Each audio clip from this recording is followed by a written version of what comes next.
À Saint-Quentin-en-Yvelines, ce ne sont pas les clubs d'arts martiaux qui manquent. Parmi ceux-ci, le Budo Club de Manille-les-Hameaux se distingue de ses voisins dans la pratique de l'aïkibudo et du kobudo, des arts martiaux ancestraux peu connus que nous présente son professeur attitré. Bonjour, je suis Cédric Giroux, professeur du Budo Club de Manille-les-Hameaux. Je suis 3e dan d'Aikibudo. Je pratique depuis maintenant plus de 10 ans et donc j'ai en charge tous les pratiquants que vous voyez derrière moi. Les gens qui viennent au club, souvent ils nous demandent c'est quoi la différence entre l'aïkido et l'aïkibudo. Donc en général, on répond assez rapidement sur le terme bu, sur l'idéogramme bu qui correspond en fait à notre pratique martiale. L'aïkibudo, ça veut dire la voie martiale des énergies unifiées. Donc le bu, il a un côté guerrier, il a un côté très martial. Donc c'est un petit peu ça qu'on essaie de montrer par rapport à la discipline de l'aïkido. Même si l'aïkido et l'aïkibudo sont deux disciplines qui sont très proches l'une de l'autre, on fait partie de la 2F3A, c'est-à-dire la Fédération française d'aïkido, aïkibudo et affinitaire. Et donc forcément, on a des origines qui sont communes. Sans rentrer trop dans les détails, il faut savoir que notre pratique martiale existe depuis ses origines qui ont lieu à peu près au niveau du Xe siècle. À cette époque-là, les chefs de clan des japonais, qu'on appelait des daimyo, en fait, utilisaient essayaient des clés articulaires sur les cadavres. Et ils ont développé toute une technique de mise au point, de self-défense, si on peut appeler ça comme ça, qui leur permettait de réagir assez rapidement en cas de conflit avec des personnes très proches d'eux, quand ils étaient dans leur château, etc. Je m'appelle Cédric Hirschi, je pratique l'aïkibudo depuis 25 ans. C'est un travail qui se fait en harmonie avec son partenaire, mais essentiellement basé sur des clés articulaires et sur des contraintes.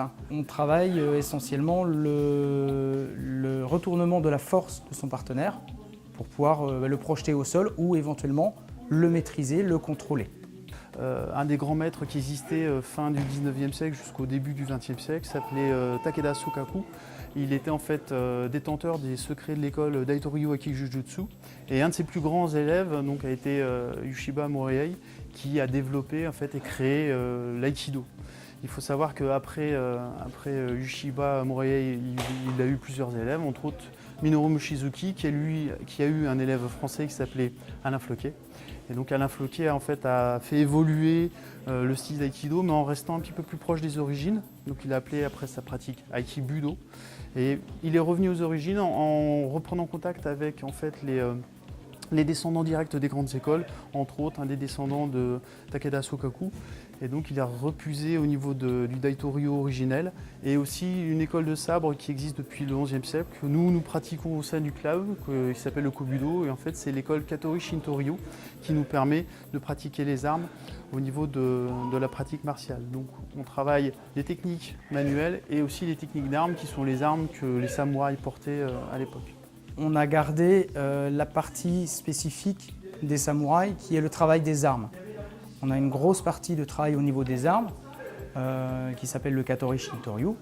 Et nous travaillons donc les armes traditionnelles des samouraïs qu'ils utilisaient sur les champs de bataille, à savoir le katana qui est le sabre réel. Pour l'entraînement, ils utilisaient le bokken, donc le sabre en bois.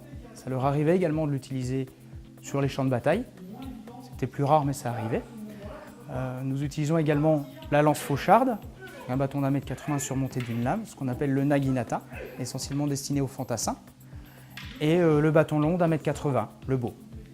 On a vraiment la chance de pouvoir pratiquer une technique martiale, une pratique martiale très ancienne, ou vraiment qui révèle de l'art pur, pratiquement plus que du sport. Il n'y a pas de compétition en aikibudo, c'est pas dans l'esprit de l'école. Donc en fait, les grands principes sont les suivants. On utilise en fait des clés articulaires pour amener nos partenaires à la chute.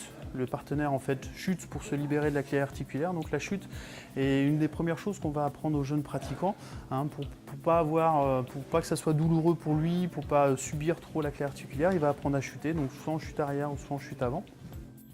Après, le deuxième principe, On essaie de prendre en fait la place du partenaire avec un déséquilibre. Et pour les plus hauts gradés, on a une troisième grand principe au niveau de la technique, c'est en fait on sacrifie sa verticalité pour amener le partenaire en déséquilibre, en chute. Ce sont ce qu'on appelle nous des sutemi qui sont dérivés aussi du judo et que maître Minoru Mushizuki lui avait réintégré dans son école Yosekan. Nous restons vraiment sur un travail traditionnel. Notre travail est basé essentiellement sur des katas, donc des mouvements répétés. Surtout dans la partie armes, on n'a pas le droit à l'improvisation parce qu'on finirait vite par se taper dessus, c'est quand même pas forcément le but recherché. Pour l'aïkibudo, la partie manuelle, on travaille toujours sous forme de kata, mais il nous arrive de donner libre cours à notre expression corporelle, où on finit par ce qu'on appelle des randori. Ce sont des mouvements faits, on simule un combat, 2 adversaires, 3 adversaires qui nous attaquent de différentes façons. On ne sait pas quelle est l'attaque et on doit pouvoir se défendre et réagir. La partie historique, elle se ressent au niveau du cours un petit peu tout le temps. C'est-à-dire qu'on essaie d'être le plus réaliste possible. Alors c'est un petit peu dur de parler de ça parce que moi j'ai pas été sur un champ de bataille en étant samouraï. Alors peut-être je suis une réincarnation, mais malgré tout je ne m'en rappelle pas. Oui, on essaie de retrouver cet esprit guerrier qu'il y avait. C'est-à-dire que quand on contrôle notre partenaire, on le contrôle par exemple les 2 mains libres, c'est important parce que si jamais un autre adversaire arrivait, il faudrait aussi qu'on puisse être disponible. On a des gestes qui sont très significatifs, très symboliques. Par exemple, à la fin d'un contrôle au sol, on amène la main très haut et on la baisse sur le partenaire avec un kiai. Donc c'est en fait un cri d'expression martiale qui signifie en fait vraiment, c'est quand on prenait le sabre et qu'on tranchait la tête du partenaire. Donc il y a une vraie partie historique qui est très intéressante, dont vous avez pu le voir pendant la pratique au niveau du sabre, des gestes très fins qui ont une vraie signification, égoutter le sang sur la lame, des choses qu'on retrouve dans la pratique, que c'est vrai que les jeunes pratiquants n'ont pas tendance à comprendre dans un premier temps, et que les anciens et moi-même essayons de leur inculquer via effectivement des références historiques qui ont réellement existé. Ce n'est pas des choses qui sont inventées, ça s'est passé comme ça et on essaie de le transmettre aux jeunes pratiquants et même aux plus anciens. Les passages de grade avant la ceinture noire ont lieu interclub, c'est-à-dire que c'est sous la direction du professeur, il fait passer des grades à ses élèves. En général, sur une année, on peut avoir 1 ou 2 passages, en sachant que pour passer ceinture noire, il faut être majeur, donc avoir 18 ans, et pouvoir justifier de 3 ans de licence. C'est-à-dire qu'avant, on ne peut pas passer sa ceinture noire. Alors, il y a des gens très doués qui arrivent en 3 ans à effectivement présenter leur premier dan. Et puis il y a des gens qui évoluent à leur rythme. C'est un petit peu plus long pour eux, mais ce qui compte aussi, c'est qu'ils se fassent plaisir et qu'ils progressent à leur rythme. Et c'est aussi le rôle du professeur de pouvoir amener les gens à s'améliorer, mais sans qu'ils soient à la traîne, entre guillemets. Parce que le cours irait trop vite, donc c'est au professeur de s'adapter pour pouvoir reprendre les gens qui ont un petit peu de difficulté, les recentrer et les aider à progresser vraiment à leur rythme. C'est ça qui est aussi important, c'est pas une course à la ceinture, on fait ça parce qu'à un moment on a une capacité pour pouvoir passer un grade et le professeur le sent et le fait passer. Et au bout d'un certain temps, les passages de ceinture noire se font donc en national, c'est-à-dire qu'en général il y a une commission qui a lieu à Paris. Il y a un programme très spécifique où on va demander des techniques de base simples pour le premier dan. Plus on va monter dans les grades, plus on va complexifier les techniques. En dehors de ces techniques, on va présenter une partie historique, donc les fameux katas, où on va essayer d'exprimer au maximum ce que pouvait ressentir le samouraï sur le champ de bataille. Et on va terminer par les randori, où là on va donner libre cours à notre pratique en essayant d'être le plus réaliste possible, tout en conservant la sécurité de son partenaire et son intégrité physique. Nous n'organisons pas de compétition, puisque nous ne sommes pas un sport de combat, mais un art martial.